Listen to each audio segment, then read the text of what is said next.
they told you that power comes from volume, that the loudest person in the room wins, that authority is worn on the sleeve like a badge, projected through dominance, barking commands, and commanding attention. But what if the real power doesn't roar? It whispers. The world rarely teaches you the art of silence, not the absence of sound, but the presence of control, the kind that makes people lean in, not pull away. That commands attention not by force, but by gravity. And in a culture obsessed with being heard, there lies a forgotten truth. The most respected individuals often speak the least. Think of the greats.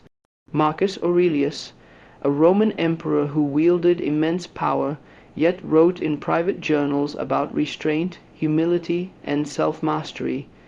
His rule was not defined by tyranny or theatrics, but by calm presence. He was feared, yes, but more importantly, he was respected, not because he raised his voice, but because he rarely needed to. In psychology, there's a concept known as nonverbal dominance. It's the way leaders carry themselves without a word. The way a person enters a room, holds eye contact just long enough, takes pauses instead of filling silences with nervous chatter. These are subtle cues of control. They're not just aesthetic. They speak to something deeper, something primal. Human beings are wired to respond to status cues, often without even realizing it. Evolutionary psychologists tell us that before language, hierarchy was determined by posture, expression, stillness. The leader wasn't the one who made the most noise, but the one who made others feel the most grounded or unsettled, simply by their presence. Imagine a wolf pack. The alpha doesn't snarl and bite at every opportunity. That's what the insecure ones do. The true alpha observes, waits, acts with precision, and it's that restraint that signals power. The same applies to humans. Real authority is calm. It doesn't need to flail to be felt. In modern life, we often confuse charisma with loudness, and leadership with aggression.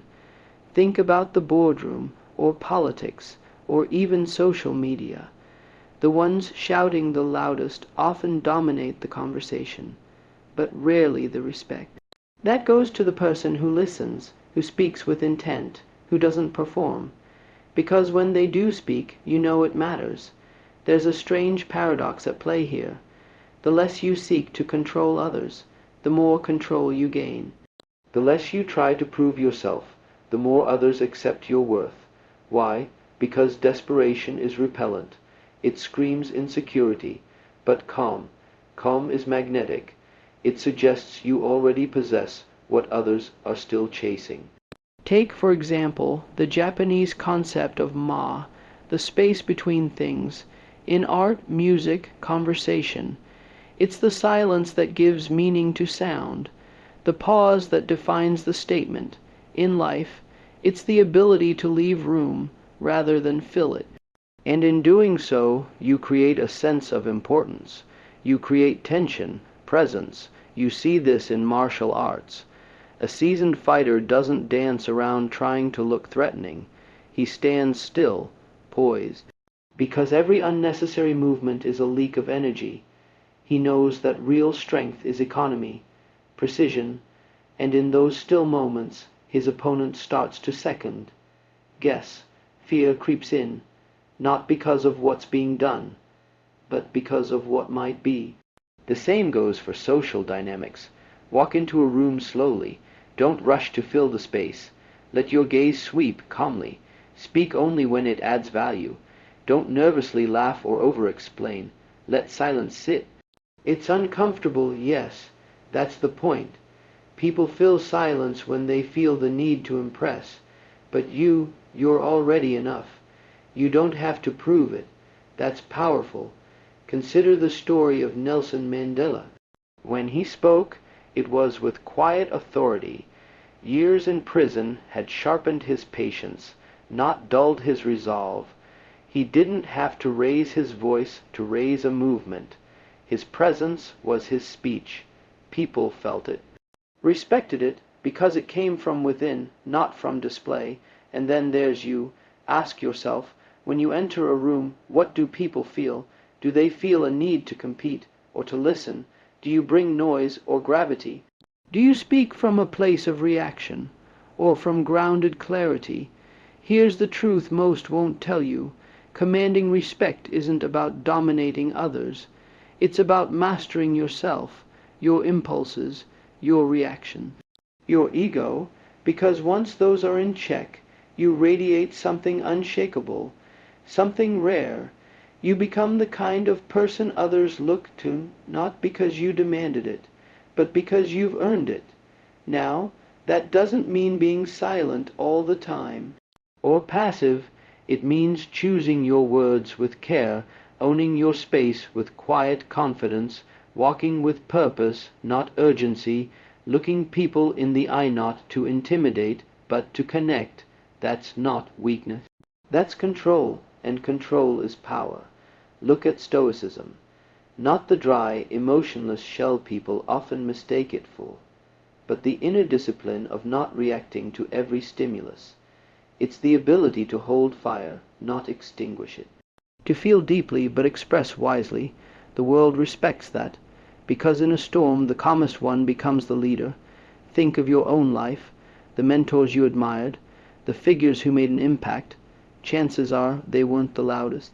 They were the ones who listened, who spoke only when it mattered, and when they did, the room went still. This isn't about being aloof or cold. It's about choosing presence over performance, stillness over spectacle. And that unnerves people, because most are used to noise, to posturing. When they meet someone who doesn't play that game, they don't know what to do with it. They start to wonder, what does this person know that I don't? You see, the world watches closely when you speak little. Every move becomes a message, every pause a punctuation. So the question isn't how loud can you be, but how precise, how composed, how rooted. If you want to command respect, stop chasing attention. Start cultivating presence, the kind that doesn't need validation, that doesn't overcompensate, that doesn't crack under pressure, because in the end, people don't remember who shouted the loudest. They remember who made them feel something, who anchored them, who left an imprint without leaving chaos. So next time you're tempted to raise your voice, don't raise your presence. That's where real power lies. If this made you pause, if it stirred something deeper, then maybe it's time to stop performing and start embodying. Let your silence speak. Let your stillness lead. If this resonated with you, take a moment to like the video, subscribe to the channel, and share your thoughts below. What does commanding respect mean to you? Let's reflect together.